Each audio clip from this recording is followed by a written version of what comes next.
ॐ तव कथामृतं तप्तजीवनं कविभिरीडितं कल्मषापहं श्रवणमङ्गलं श्रीमदाततं भुवि गृह्णन्ति ये भूरिदा जनाः।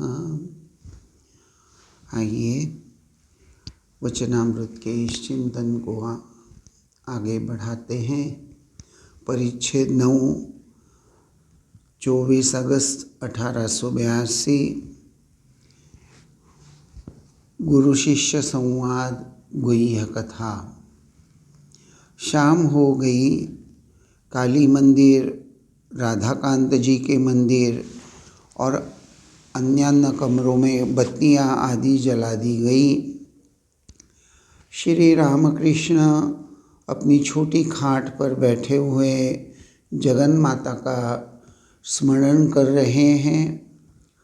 तदनंतर वे ईश्वर का नाम जपने लगे।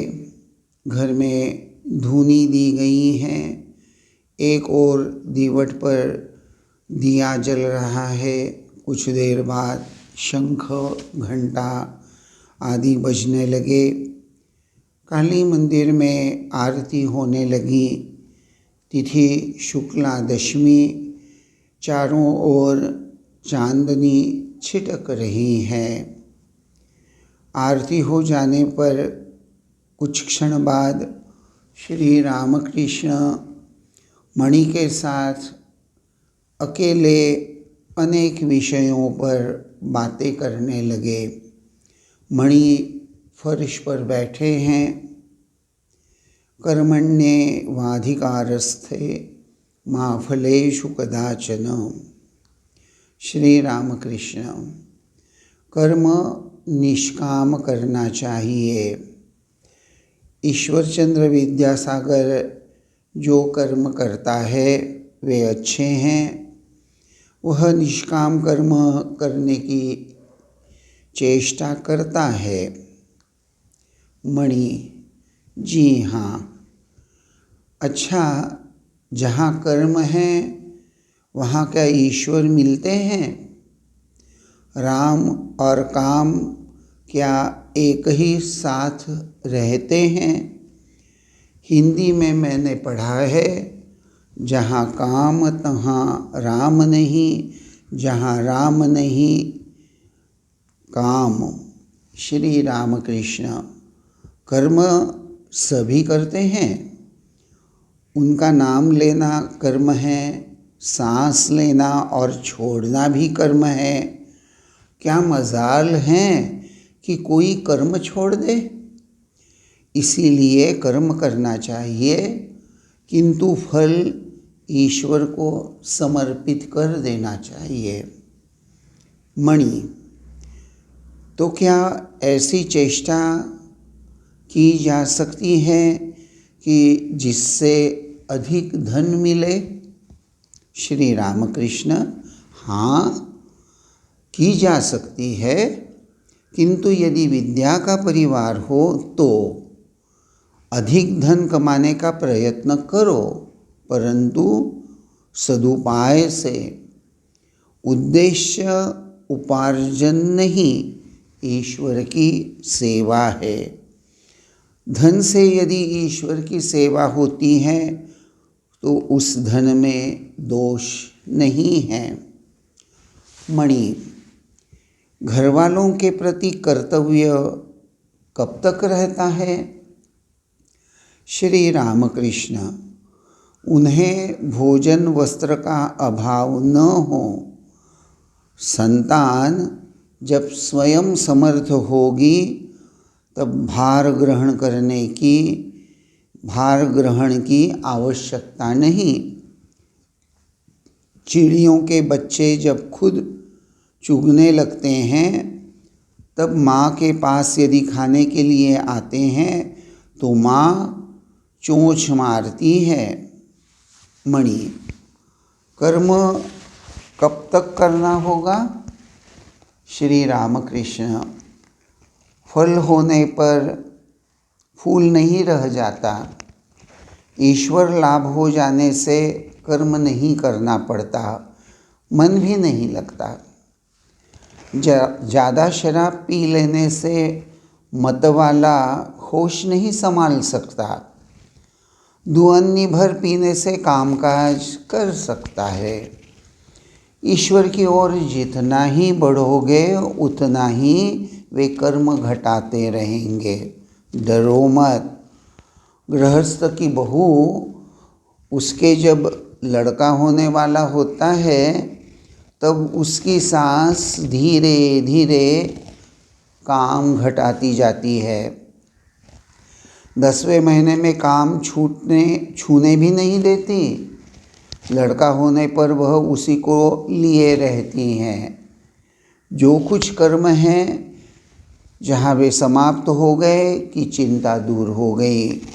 गृहिणी घर का सारा कामकाज समाप्त करके जब कहीं बाहर निकलती हैं तब जल्दी नहीं लौटती, बुलाने पर भी नहीं आती। और यहाँ यह परिच्छेद नंबर 9 उसका यह द्वितीय भाग समाप्त हो जाता है। देखिए, विशेष रूप से आशा करता हूँ आप लोगों को आप ध्यान इस ओर जरूर आ गया होगा कि यहाँ ये जो प्रश्नोत्तरी हैं, मणि, ये मणि कौन है? शायद किसी किसी के मन में यह प्रश्न जरूर आया होगा कि श्री रामकृष्ण, ये जो मणि के साथ संवाद हो रहा है, ये मणि कौन है? अर्थात ये मणि और कोई दूसरी व्यक्ति नहीं है, यह खुद महेंद्रनाथ गुप्त ही हैं। और यही महेंद्रनाथ गुप्त जी की विशेषता है कि संपूर्ण वचनामृत में जहाँ जहाँ वे उपस्थित हैं वहाँ उन्होंने अपने आप को इस प्रकार से पर्दे के पीछे रखने का प्रयास किया है ताकि किसी को झट से यह समझ में न आए। एक तरह से यह अपने आप को पर्दे के पीछे रखने का ये जो प्रयास है, एक तरह से इसे ही कहते हैं an effort for effacement of ego।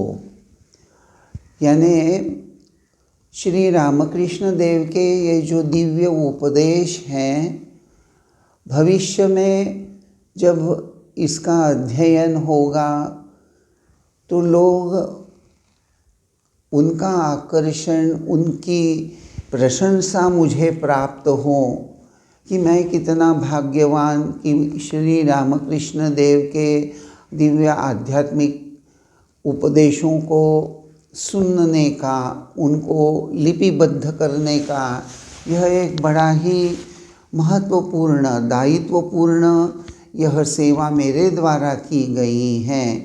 इस प्रकार से किसी भी प्रकार से अहंकार मेरे हृदय में अंकुरित न हो। महेंद्रनाथ गुप्त एक तरह से इस प्रकार से संपूर्ण रूप से जो अपने आप को छुपा लेते हैं, उसके पीछे की यही भावना है कि प्रारंभ में ही वे इतने सतर्क हैं कि कहीं प्रशंसा का सर्च लाइट उन पर न आ जाए। संवाद जो है, बहुत बार ऐसा होता है, आप देखिए कोई गणमान्य व्यक्ति अगर वहाँ है तो उसको लेकर बड़ा ही उस पर सर्च लाइट फोकस आ जाता है। हम लोगों का आकर्षण उस व्यक्ति के प्रभाव से भी प्रभावित होने की संभावना रहती है। देखिए, एक उदाहरण के लिए दे रहा हूँ, आशा करता हूँ कि मेरा उद्देश्य आप समझ जाएंगे। ये जो महेंद्रनाथ गुप्त अपने आप को छुपा रहे हैं, जैसा मैंने अभी कहा कि फॉर इफेसमेंट ऑफ ईगो, अपने आप को प्रसिद्धि, प्रशंसा, इन सभी बातों से बचाने के लिए। देखिए, मान लीजिए कोई बहुत बड़ा नेता अगर आया है और उसका संवाद हम पढ़ रहे हैं तो स्वाभाविक उस गणमान्य व्यक्ति का जो व्यक्तिमत्व होता है उसको लेकर हमारे मन में एक वैसी भी धारणा हो जाती है। देखिए, उदाहरण के लिए ही जैसा मैं फिर से कह रहा हूँ कि मान लीजिए कि जब हम स्वामी विवेकानंद जी का शिकागो में दिया हुआ जो भाषण है सर्वधर्म परिषद में, वह जब हम पढ़ने लगते हैं और उसके बाद में जब हमको ये पता चल जाता है, जब इतिहास पढ़ते हैं कि रातों रात स्वामी विवेकानंद जी अमेरिका में बहुत प्रसिद्ध हो गए, एक बहुत अच्छे वक्ता के रूप में जाने जाने लगे, ए साइक्लोनिक मॉन्क, ऐसे विविध विशेषण उनको दिए जाने लगे, तो स्वाभाविक है उसके बाद में स्वामी विवेकानंद जी के जितने भी प्रवचन हम पढ़ेंगे तो मन में न जाने अनजाने ही सही, लेकिन विवेकानंद जी की एक महान व्यक्ति,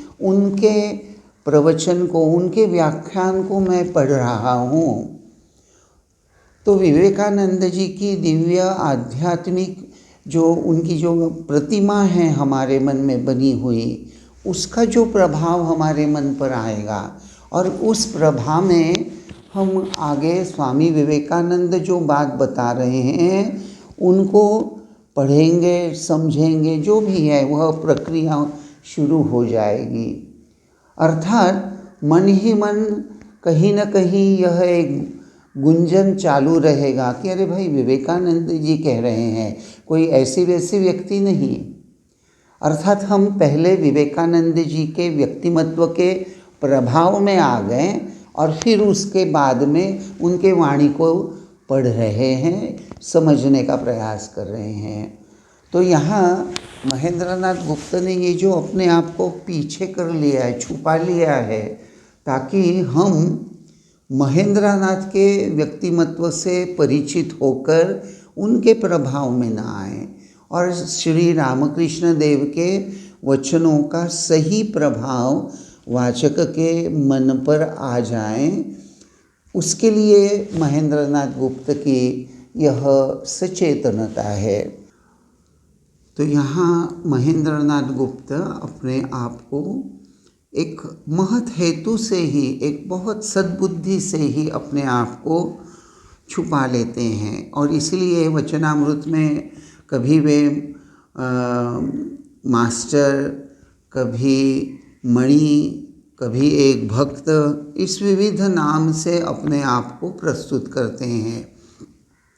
यहाँ और एक बात मुझे लगता है आप लोगों के निश्चित चिंतन में आई होगी। महेंद्रनाथ गुप्त मणि जो हैं, उन्होंने पूछे हुए ये जो प्रश्न हैं, देखिए पहला प्रश्न है, अच्छा जहाँ कर्म है वहाँ क्या ईश्वर मिलते हैं? ये जो प्रश्न है एक के बाद एक महेंद्रनाथ गुप्त मणि प्रश्न कर रहे हैं श्री रामकृष्ण देव को। पहला प्रश्न है कि जहाँ कर्म है वहाँ क्या ईश्वर मिलते हैं? उसके पहले श्री रामकृष्ण देव विद्यासागर का उल्लेख करते हैं और निश्चित रूप से यह कहते हैं कि विद्यासागर निष्काम कर्म करने की चेष्टा कर रहा है, प्रयत्न कर रहा है। देखिए, ये नवम परिच्छेद के प्रारंभ में ही पहले वैसे श्री रामकृष्ण देव ने विद्यासागर का उल्लेख किया हुआ है।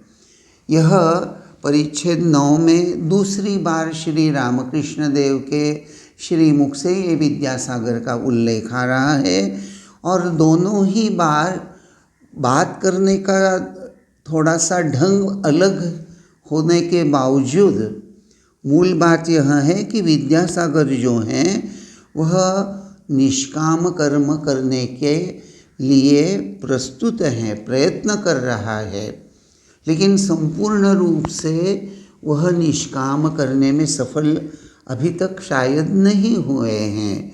कहीं न कहीं उनके मन में कोई न कोई भावना जरूर है, और इसलिए श्री रामकृष्ण देव यहाँ कह रहे हैं कि वह निष्काम कर्म करने की चेष्टा करता है। He is trying his level best to perform selfless unselfish actions. तो मणि ने यहाँ ये जो प्रश्न पूछा है कि जहाँ कर्म है वहाँ क्या ईश्वर मिलते हैं, और वहाँ उदाहरण के रूप में वह अपना भाव बहुत सुस्पष्ट करने की दृष्टि से श्री रामकृष्ण देव को ये भी कह रहे हैं, राम और काम क्या एक ही साथ रहते हैं। हिंदी में मैंने पढ़ा है, जहाँ काम तहाँ राम नहीं। तो अर्थात यहाँ जब महेंद्रनाथ गुप्त काम यह शब्द अर्थात कर्म, तो हमेशा मनुष्य जो कर्म करने के लिए उद्यमशील रहता है, मनुष्य कर्म क्यों करता है? यह बेसिक प्रश्न वचनामृत में या आध्यात्मिक चिंतन में बहुत बार हम लोगों के सामने आएगा, क्योंकि जब तक हमारा यह मन इस देह के साथ तादात्म्य होकर हम देहात्म बोध लेकर जी रहे हैं, जब तक यह देह बुद्धि मनुष्य में विद्यमान है, तब तक तो वह कर्म करने के लिए बाध्य है। कर्म तो उसे करना ही पड़ेगा। तो ये जो कर्म करने ही पड़ने वाले हैं, तो महेंद्रनाथ गुप्त जो पूछ रहे हैं, ये जो उन्होंने हिंदी का यह जो भाव, अपने मन का भाव स्पष्ट करने के लिए जो वह दोहरा रहे हैं, जहाँ काम तहाँ राम नहीं।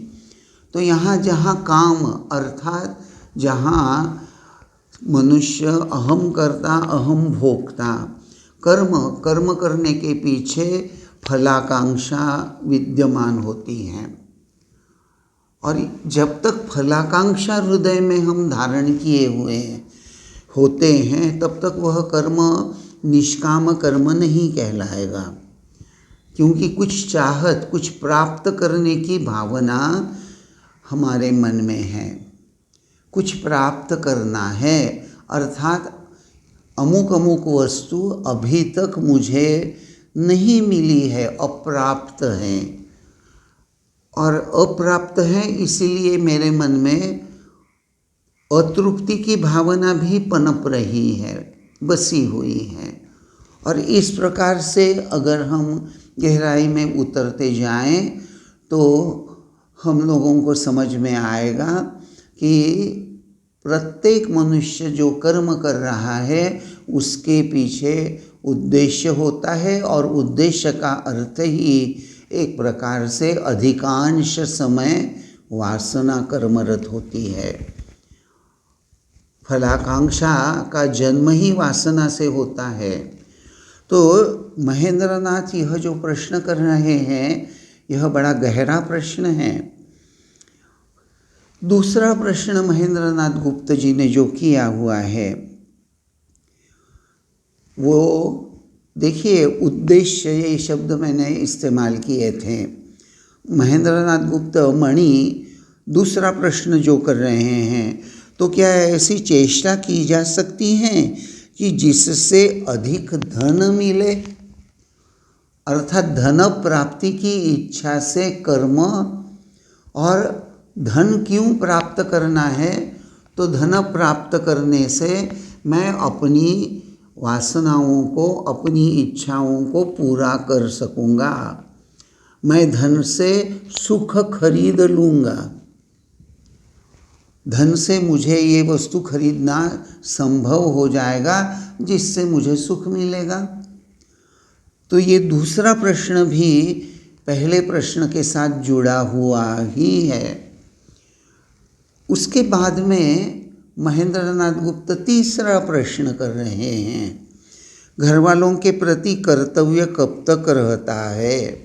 अर्थात बहुत बार हर मनुष्य यह दुहाई देता है, महाराज वैसे हमको तो निष्काम कर्म ही करने की इच्छा रहती है, फलाकांक्षा का तो हम सोचते ही नहीं है महाराज। लेकिन देखिए संसार में है, कंधे पर माता पिता है, घर संसार है, लड़के बच्चे हैं, संतान है, तो ये सांसारिक दायित्व तो हमारे कंधों पर हैं, कर्तव्य कर्म हैं, तो कर्तव्य कर्म को निभाने के लिए तो धन तो कमाना ही पड़ेगा। तो ये जो तीसरा प्रश्न है, घर वालों के प्रति कर्तव्य कब तक रहता है, अर्थात बहुत बार मनुष्य कर्तव्य कर्म करने के लिए मजबूर क्यों होता है, तो भाई घर वालों की चिंता होती है, घर वालों की चिंता होती है, घर में वृद्ध माता पिता हैं, पत्नी है, संतान है, उनकी पढ़ाई लिखाई, उनके खाने पीने की व्यवस्था, बीमार हो जाते हैं तो दवाई पानी की व्यवस्था, इन सभी के लिए तो पैसा लगता है। और पैसा लगता है तो पैसा प्राप्त करने का उद्देश्य हृदय में लिए रहकर ही तो कर्म कामकाज करते हैं। तो देखिए ये जो महेंद्र नाथ गुप्त के प्रश्न हैं, किस तरह एक दूसरे से संपूर्ण रूप से एक श्रृंखला की तरह, एक श्रृंखला जो होती है चेन की एक एक कड़ी एक दूसरे में अटकी हुई रहती है, तभी तो चेन बनती है। तो ये जो मणि के प्रश्न है, ये सभी प्रश्न एक दूसरे से जुड़े हुए हैं। मुझे पता नहीं आप लोगों को यह बात, आप लोगों में से बहुत से लोगों ने गॉस्पेल बहुत बार पढ़ा भी होगा, लेकिन यह बात आप लोगों के ध्यान में आई या नहीं मुझे पता नहीं। लेकिन जब मैं ये पढ़ रहा था तो मुझे लगा कि अरे वाह, बड़ी सुंदर श्रृंखला यहाँ महेंद्र नाथ गुप्त ने हमारे सामने प्रस्तुत की है, जो जानना और उसके पीछे का मर्मार्थ समझना हमारे लिए कितना कुछ ज़रूरी है, क्योंकि हमारे ज़िंदगी से जुड़े हुए ही ये सब प्रश्न हैं। मणि का और एक प्रश्न जो है, कर्म कब तक करना होगा। देखिए हर प्रश्न अपना एक अलग महत्व लिए भी है, उसी के साथ साथ एक दूसरे के साथ जुड़ा हुआ भी है। और प्रत्येक प्रश्न का श्री रामकृष्ण देव ने बड़ा ही जिसको अंग्रेजी में हम पिन पॉइंटेड, बड़ा ही सुयोग्य शब्दों में जैसे उसका उत्तर दिया है। जैसे महेंद्र नाथ गुप्त इनका यह जो पहला प्रश्न कि भाई जहाँ कर्म है वहाँ क्या ईश्वर मिलते हैं, हिंदी में मैंने पढ़ा है, जहाँ काम तहाँ राम नहीं, जहाँ राम नहीं काम। तो ठाकुर जवाब में दे रहे हैं, कर्म सभी करते हैं, उनका नाम लेना कर्म है, सांस लेना और छोड़ना भी कर्म है। क्या मजाल है कि कोई कर्म छोड़ दें। अर्थात पहले श्री रामकृष्ण देव हमारी सोच को यहाँ खींच लेते हैं कि भाई यह जो शायद कर्तव्य कर्म अलग बात, लेकिन तुम अगर सोच रहे हो कि मैं जप करता हूँ, मैं ध्यान करता हूँ, तो वह भी कर्म के अंडर ही आता है। इसीलिए श्री रामकृष्ण बड़े स्पष्ट रूप से बता रहे हैं, उनका नाम लेना कर्म है। अर्थात बहुत बार हमारे मन में यह भाव बसा हुआ रहता है कि अगर हम नाम जप लेते हैं, अगर हम पूजा में बैठे हैं, यज्ञ कर रहे हैं, हवन कर रहे हैं, फूलों का हार बना रहे हैं, भगवान के लिए पूजा के लिए चंदन घिस रहे हैं, तो ये सभी कर्म हैं। भगवान के लिए हार बनाना, चंदन घिसना या पूजा घर को साफ करना, लेकिन वहाँ हमारा मन क्या बोलता है, अरे ये तो भगवान के लिए कर्म कर रहा हूँ, ये भगवान के लिए कर्म कर रहा हूँ, ये तो हमारी साधना है। और ऑफिस में जाना, ऑफिस के कर्म करना, या बिजनेसमैन है तो वह दुकान में जाकर अपना बिजनेस देख रहा है, तो बिजनेस करना वो अलग है। यानी हमारी दृष्टि में कभी कभी कर्म के जैसे विशेष रूप से ये दो रूप बना लेते हैं। एक कर्म वह जो भगवान की पूजा में इसमें लगा हुआ है वह कर्म, और वह हम उसको सोचते हैं वह आध्यात्मिक कर्म है। और ऑफिस में जाना और ऑफिस के कामकाज ये सब जो हैं वह स्पिरिचुअल काम नहीं है, वह स्पिरिचुअल आध्यात्मिक कर्म नहीं है। तो इस तरह से हमारे अंतःकरण में या हमारे व्यक्तिमत्व को जब हम देखते हैं तो एक तरह से एक स्प्लिट पर्सनालिटी को लेकर हम अपना जीवन यापन गुजारते नज़र आ रहे हैं। तो इसलिए श्री रामकृष्ण देव ये जो हमारी स्प्लिट पर्सनालिटी है, कोई कर्म जो है उसको हम स्पिरिचुअल मानते हैं और कोई कर्म जो है उसको कर्तव्य कर्म के कैटेगरी में छोड़ देते हैं, उसको नॉन स्पिरिचुअल मानते हैं। तो ये जो हमारे अंतःकरण का ये जो बंटवारा है, to what extent this is right, ये कितना योग्य है, इसको भी हमें जानना है, समझना है।